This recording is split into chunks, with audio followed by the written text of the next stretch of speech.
Oh, very nice. First, the last series of Doc Martin ended with a wedding day disaster when the Doc and his bride, Louisa Glasson, of course, both got cold feet.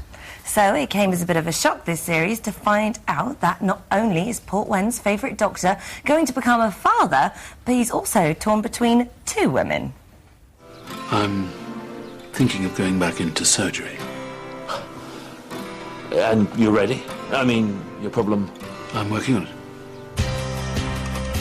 I heard whispers of a surgeon with haemophobia. I'm beginning to think that perhaps my time here is at an end. Louisa, you're pregnant. So when did you two meet? Ellingham and I were at medical school. He wanted to marry her. She went abroad for her career instead.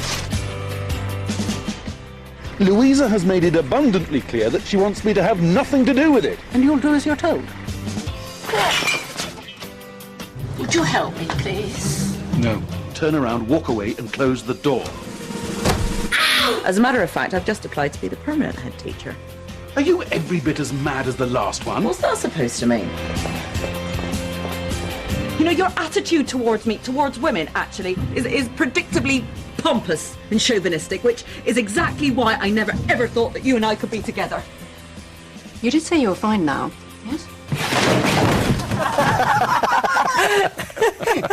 And down he goes. Down he goes, yeah. Martin Clunes, who plays Doc Martin, joins us now. Hello. Hello. Good morning to Good morning. you.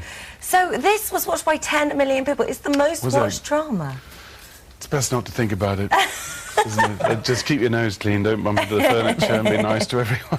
Well, we were talking about this yesterday and saying, you know, it's funny how things hit, you know, and when they hit big, and you end up with such a loyal audience. And great storylines, beautiful scenery, but it's terrific, you know, sort of rolling feel-good, and maybe that's what it is. Yes, I don't know why. I mean, there's nothing that... He's horrid, isn't he? I don't know why that makes people feel good. Maybe they feel good about themselves. But maybe they're happy that their doctor's not like that. I guess so, yeah. And we resolve things as they go, but we try and keep the emotional thing going along. And you had the 2 years off, didn't you? Was it yes, well, it's always taken a long time to write and get right. And also, I think Port Isaac in North Cornwall, where we film it, could do without us every now and again.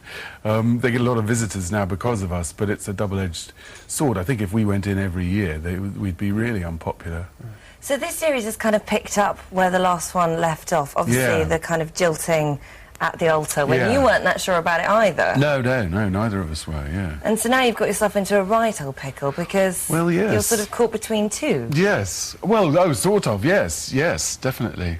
Yeah, with Edith. Yeah. Well, we finally get to meet the woman who, I think probably a long time ago, broke your heart. Absolutely, yes. His only other significant woman. Yes, she did break his heart. Probably that's her fault. And is that a little bit why he is who he is and what he is now, do you think? I'm sure it is, yes. I think he is who he is and what he is because he is who he is and what he is. But I think that sort of coloured his emotional life, but also with Edith, they can talk the talk because she's another brilliant surgeon, and they've both got a similar sort of disdain for their patients, and they understand and can connect on that level, which he hasn't had any company like that apart from a batty chemist. And how's he going to feel with with the arrival of a baby?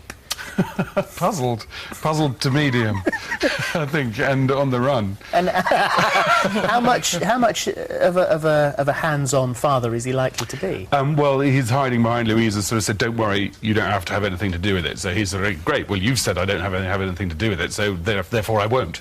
And that would be a lot simpler. I mean, he'll do the honourable thing. Deliver the baby. You never know. And hit the storyline there.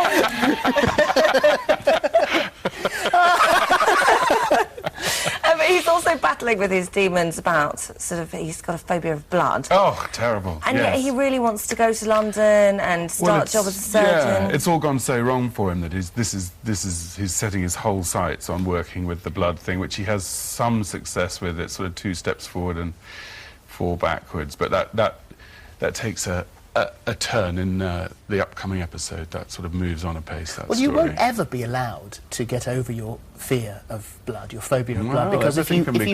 if I'm just thinking about this from an ITV point of view, Yeah. that if you were to get over your phobia, Yeah. then you would move to London. Yeah. And well, if you're getting 10 million viewers, that's Yeah. never going to be allowed to happen.